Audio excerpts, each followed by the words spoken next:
You have been practicing paraphrasing, quoting, and summarizing in these assignments, and you've been reading about that in your textbook as well. This is just a support video to give a little bit of a review, and I'm also going to share these slides. So paraphrasing is when we put someone else's ideas into our own words, and the text length is usually approximately the same as the author's length. We do this in our own words so that we're not copying the words of the author.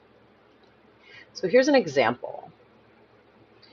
The text on top is a quote, and the text on the bottom is a paraphrase of what that person said in the original quote.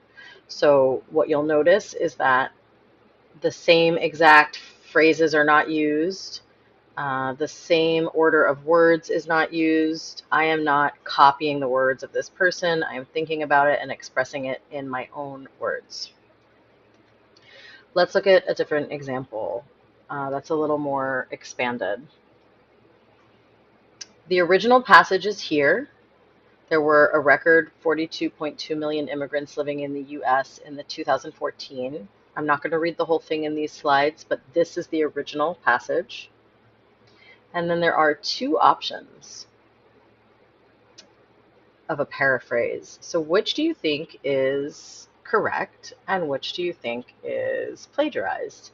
Again, the plagiarized version is going to use exact words and orders, sequences of words from the original text, and the correct paraphrase is going to put it in new words.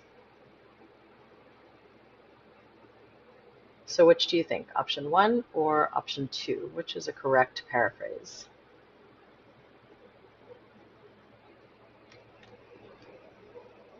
Okay, so here is the answer to number 1. And you can see option 1 was plagiarized, and you can see how many words or sequences of words are copied exactly without quotation marks being used. Number 2, you can see that there were no sequences of words copied exactly. Here's another one. So the original passage starts here. Now is a great time for anyone considering treatment for alcoholism or addiction because science is leading the way. That's the original passage. Which one of these is a correct paraphrase? And again, paraphrase is not going to copy any of the sequence of words from the original text because it would have to use quotations to do that. So if it is copying words, it is using quotations. So take a look at these.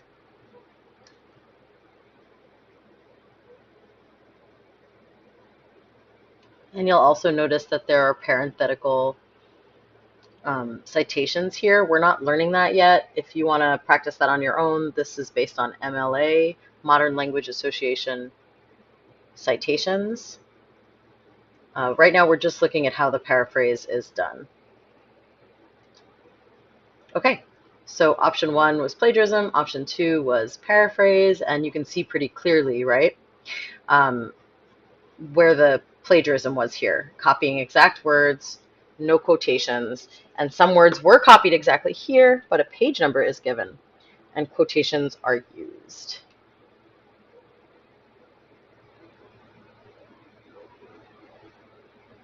So summarizing, and we're not going to focus too much here on that, is when we put someone else's ideas into our own words and we make the length shorter. So you can watch a 2-hour movie, but you can summarize it in 30 seconds or 1 minute, right? Summarizing is just explaining kind of what happened. You're not giving the play-by-play. I think summarizing is really difficult. My partner would tell you that I'm terrible at summarizing.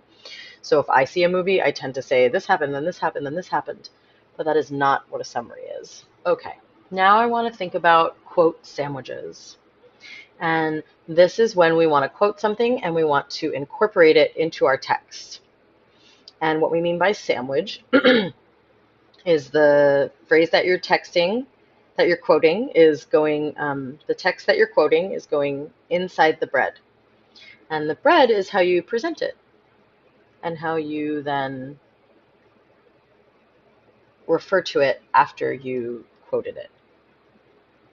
So the basic structure is a lead-in sentence or signal phrase, that's your first piece of bread, then your direct quote. And then after that, the second piece of bread would be an analysis. Let's look at an example. Okay, so this blue in here, the blue is the bread, and the black is what's inside the bread, whatever you eat in your sandwiches. Even though many people today don't believe in risking everything for love, comma, open quotation, the search for love continues even in the face of great odds, close quote, and then there's an in-text citation here. There's a capital letter here because it was capital in the text. Now the second blue is the analysis. So this is the signal phrase up here. This is the analysis. We're not just putting the quote there, right? We are explaining it. People are often scared to be vulnerable, making it difficult for them to find and keep love. Yet, we never give up searching for love, whether we find it in friends, family, or a significant other. So why are we using the quote?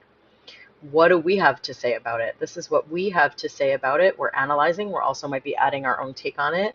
This might be an essay where you're writing about love and you're using bell hooks to talk more about it, using her work to talk more about it. So we start out presenting it, even though many people don't believe in taking the risk, then we give the evidence from directly from a writer, and then we explain it.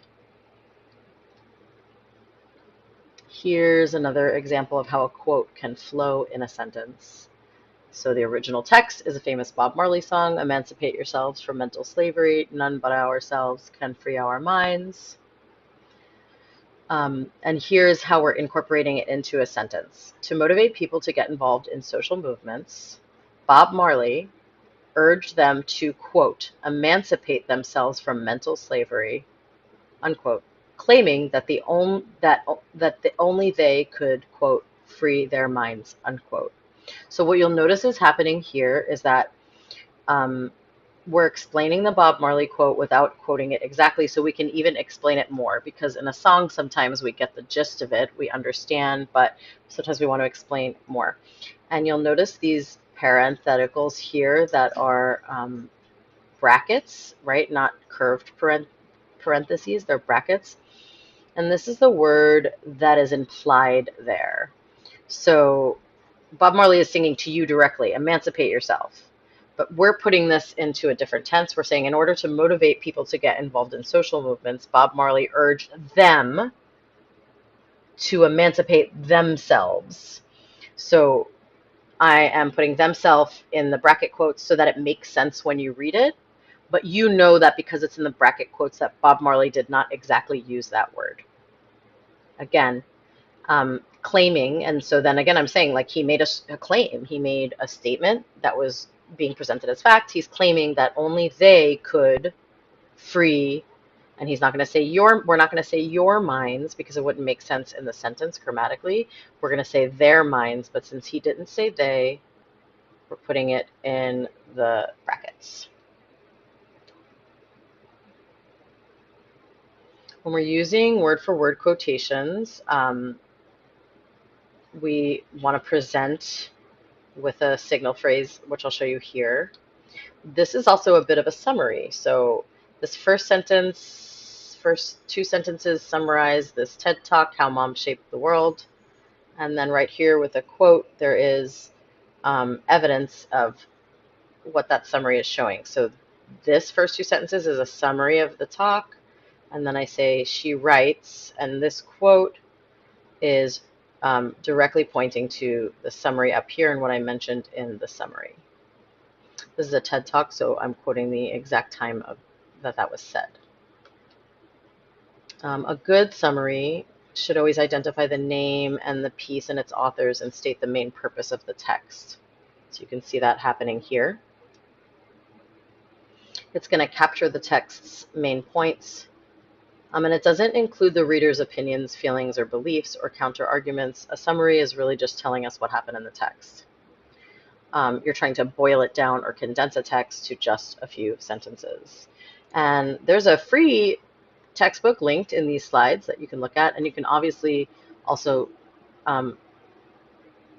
read about this in our textbook. So I hope that's helpful. I hope this is helpful support for what you're already working on right now.